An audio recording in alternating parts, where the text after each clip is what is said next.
Hi friends, இன்றைக்கி என்ன special அப்படின்னா ரெஸ்டாரண்ட் ஸ்டைல் சன்னா மசாலா தான். சப்பாத்தி பூரிக்கு ஒரு செம்மையான சைடிஷ்ஷாக இருக்கும். வாங்க எப்படி பண்ணலாம் அப்படின்னு பார்க்கலாம். ஃபஸ்ட்டு ஓவர் நைட் ஊற வச்ச கொண்டக்கடலையை ஒரு 5 விசில் குக்கரில் வேக வச்சு தனியாக எடுத்து வச்சுருங்க.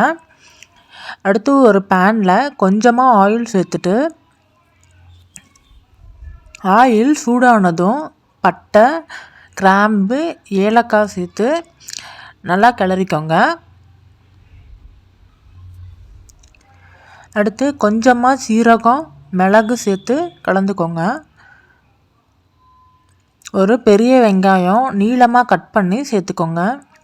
வெங்காயம் கொஞ்சம் கலர் மாறினதும் ஒரு பச்சை மிளகாயை 2ஆக உடச்சி சேர்த்துக்கோங்க. அடுத்து காஞ்ச மிளகாயை கிள்ளி சேர்த்துருங்க.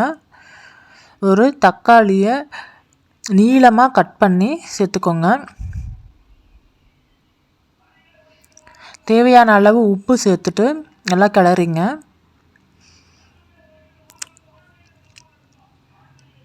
நல்லா வதங்கினதும் முந்திரி 2 சேர்த்து ஸ்டவ் ஆஃப் பண்ணிவிட்டு ஆற வச்சுருங்க.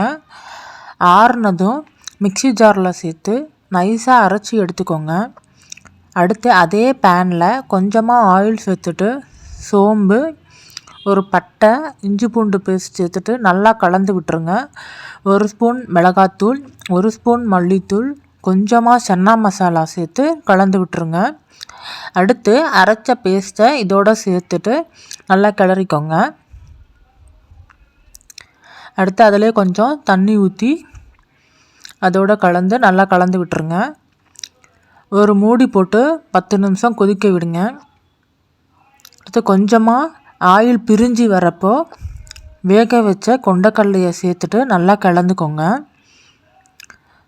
நல்லா கொதித்து வந்ததும் கொஞ்சமாக கஸ்தூரி மெத்தி அப்புறம் நெய் சேர்த்துட்டு ஸ்டவ் ஆஃப் பண்ணிவிடுங்க. Restaurant style chana masala ready ஆகிடும்.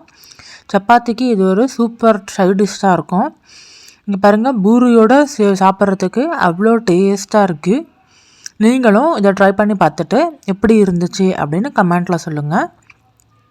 Please like, follow and subscribe. Thank you.